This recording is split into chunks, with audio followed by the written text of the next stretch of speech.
Muy buenos días, estimados participantes. Buenos días también a los organizadores y muchas gracias por invitarme a participar hoy en este workshop. Voy a compartir con ustedes algunas de mis experiencias combinando la hidrología con la ecología acuática. Voy a hablar de dos puntos principalmente, el primero de ellos siendo los modelos de distribución de especies aplicados en este caso a macrovertebrados bentónicos y cómo incorporamos características de la estructura de la red fluvial y además propiedades de la cuenca en este tipo de modelos para mejorarlos. Este trabajo fue hecho como parte de mi tesis doctoral que comenzó hace aproximadamente 10 años y duró unos 4 años. Después quería también hablar sobre otro tipo de modelos que son los de soporte de decisiones aplicados aquí para el manejo ambiental y cómo los utilizamos para evaluar las cuencas enteras, o sea, para evaluar cuencas enteras desde el punto de vista ecológico y utilizar esta información para optimizar procesos de restauración ecológica. Esto es un poco más reciente y lo trabajé durante 2 años en Suiza. Y quiero aprovechar aquí para mencionar la importancia de los modelos ecológicos desde mi punto de vista y uno de ellos, bueno, y es que principalmente eh, son sumamente útiles para someter hipótesis científicas a prueba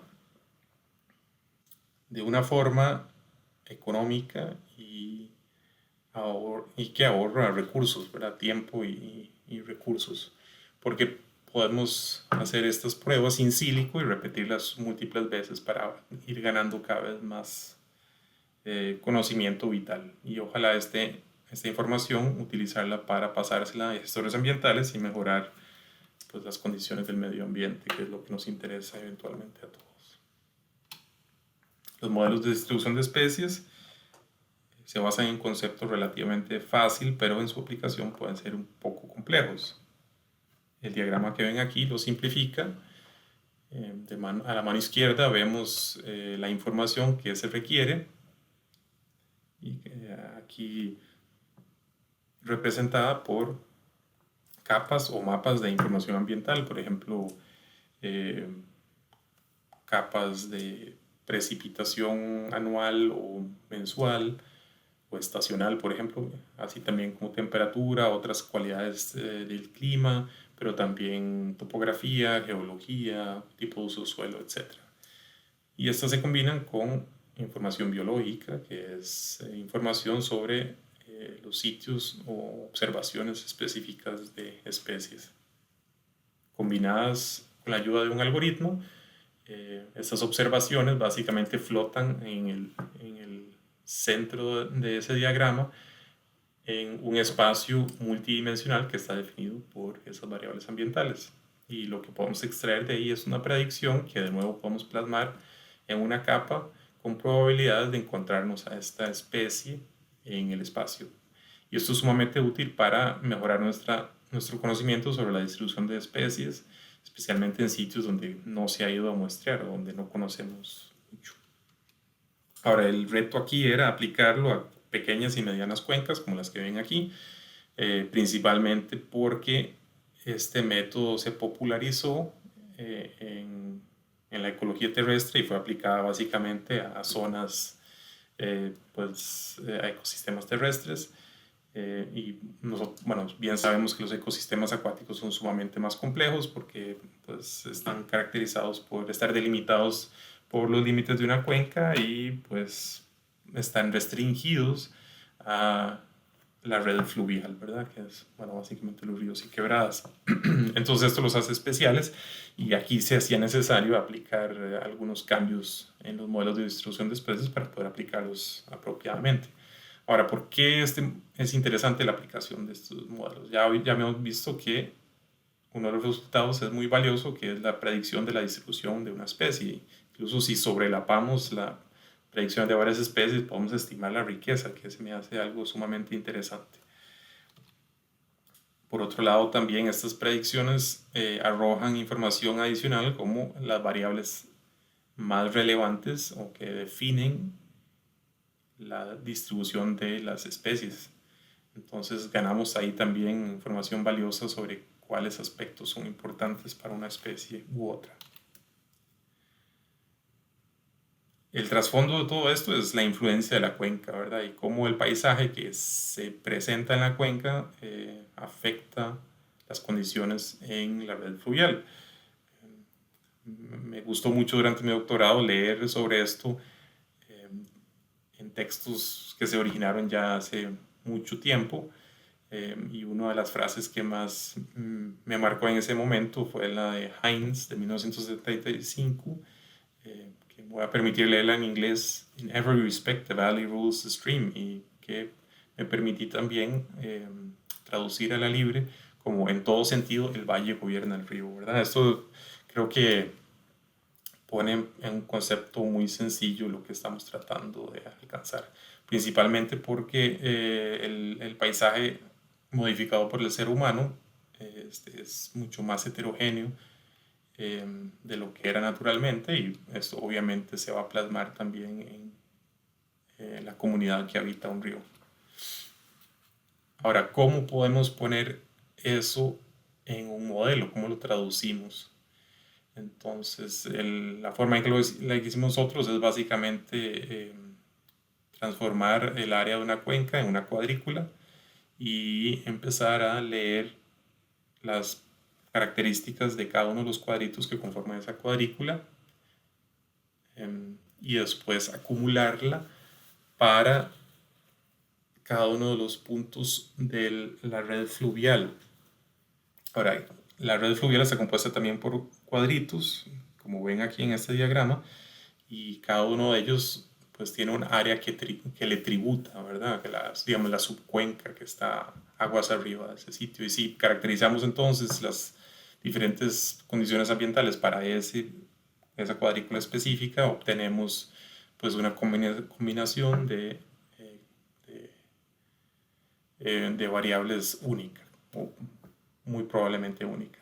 Y aquí con el tipo de uso de suelo, básicamente lo que hacemos es asignarle a cada uno de esos cuadritos de la red fluvial las cualidades de la subcuenca que le tributa.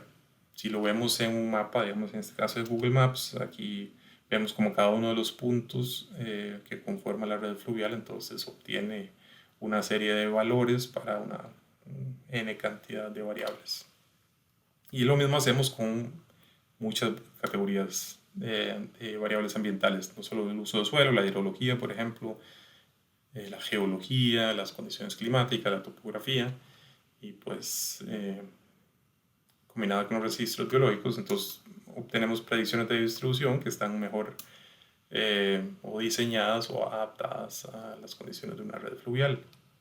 En su momento comparamos esta forma de procesar los modelos con la forma en la que se hace tradicionalmente, es decir, la ecología terrestre, y observamos que para casi todas las categorías de variables obteníamos mejores modelos, o sea, los modelos arrojaban resultados más fidedignos, más robustos, y por lo tanto, bueno, nosotros nos quedamos bastante contentos con eso. Ahora les comparto también lo que se puede hacer con este tipo de modelos, y es obviamente aplicar escenarios a futuro y para tratar de entender posibles cambios, ¿verdad? Aquí lo que vemos a mano derecha arriba son condiciones cambiadas en cuanto al clima, ¿verdad? Una mayor temperatura, aunque ligera, una menor precipitación, cambios en el flujo en la cuenca, etc. Y aquí vemos el cambio climático para esta especie de libélula, aquí identificada solamente a familia. Al parecer este taxón aquí se beneficia de esas condiciones nuevas climáticas. No así de un estimado cambio de uso de suelo, como lo vemos a la izquierda abajo, que digamos un aumento en más o menos el 12% de áreas agrícolas, y sumado a ello un aumento del 5% del área dedicada al cultivo de té, tiene un fuerte impacto en el rango de esta especie, reduciéndolo en 2/3. Ahora, si combinamos ambos escenarios, que es lo más probable que vaya a suceder, pues el efecto se balancea y el rango que se pierde es la mitad, ¿verdad? Todavía es bastante drástico, pero no tanto. Entonces, esto es algún ejemplo de las posibilidades que nos da un modelo de este tipo, ¿verdad? Bueno, me parece a mí algo sumamente atractivo y necesario para la ciencia futura. Ahora pasamos al segundo tema, que son los modelos de soporte de decisión aplicados a la evaluación ecológica de ríos a nivel de cuenca. Aquí vemos un modelo de una red fluvial sumamente pequeño y simplificado, y lo que observamos aquí son las condiciones morfológicas del río en sí, es decir, de las modificaciones antropogénicas que se le han hecho al cauce del río, por ejemplo, o las barreras que se conocen, ¿verdad? Esto es un ejemplo en Suiza donde tengo que pues aclarar que se ha invertido muchísimo tiempo y dinero en conocer este tipo de condiciones de los ríos. Se hacen monitoreos muy frecuentes, entonces se conoce muy bien todo tipo de afectaciones antropogénicas, ¿verdad? En cuanto a su morfología, pero no solo en eso, sino también se han hecho estimaciones de la carga de nutrientes que lleva el río, incluso hasta estimaciones de micropolutantes, un concepto un poco más nuevo, como por ejemplo fármacos. Ahora, si sobreponemos estas capas de información, podemos estimar el estado ecológico de toda la cuenca, ¿verdad? Combinando la información de estas tres. Entonces, estas son informaciones obtenidas por monitoreos, con la cual podemos estimar el estado ecológico de la red fluvial completa basada en el estado de los segmentos que ven aquí ustedes con colores diferentes. Ahora esto lo podemos escalar, podemos pasar, digamos, al siguiente nivel en esta cuenca y ver, digamos, una red fluvial un poco más amplia. Y entonces ya vemos la complejidad del asunto, ¿verdad? Aunque solo se ha ampliado tal vez en un poco menos de la mitad, poco más de la mitad, ya vemos la complejidad del asunto, ¿verdad? Hay muchas más características, pero sin embargo, usando todas estas, podemos ya empezar a estimar el estado de la cuenca en sí. Ahora, este tipo de modelos de soporte de decisiones se basa en árboles de decisión, como el que ven ustedes aquí, en los cuales se le da pesos y valores a cada una de las características y se va resumiendo esa información en ese árbol de decisión, y eventualmente se logra determinar el estado ecológico para toda una cuenca. Lo que ustedes ven aquí es además otra capa adicional de información que se le agregó a este tipo de evaluación, en la cual adicional a las evaluaciones de campo que vimos anteriormente, se agregaron consideraciones teóricas de la ecología, ¿verdad? Entonces, aquí, por ejemplo, se evaluó, entre otras cosas, la capacidad de la cuenca de permitir la migración de especies de peces a lo largo, digamos, longitudinalmente a través de la cuenca, ¿verdad? Que como ustedes vieron hay una gran cantidad de barreras que lo evitan, entonces pues esto es no solamente una característica física del río, sino que, digamos, impide uno de los procesos ecológicos del río, y así pues se evaluaron varios tipos de procesos ecológicos que adicionalmente se emplean para evaluar la cuenca. Entonces, como ven, es relativamente complejo, pero se basa en la idea sencilla de estos árboles de decisión. Esto lo validamos, la evaluación basada en estos árboles de decisión lo validamos con datos también basados en índices biológicos y con una correlación muy aceptable, y empezamos a evaluar diferentes alternativas de restauración en los cuales removíamos algunas de las barreras o restaurábamos algunos de los segmentos del río, pues todo esto in silico, y veíamos el efecto. Y pues obviamente comparábamos muchísimas alternativas, estamos hablando de miles de alternativas y podemos comparar entonces la alternativa con el estado actual y ver el beneficio de esa estrategia de restauración, y pues haciendo muchas repeticiones obteníamos entonces finalmente la combinación ideal eh, de acciones específicas para lograr una restauración optimizada de la cuenca. Y esto obviamente también se puede aplicar a escenarios, diferentes escenarios, para determinar otros factores que puedan posiblemente afectar la restauración. Y con eso me quedo y me gustaría escuchar sus preguntas más adelante. Les agradezco su atención y su paciencia.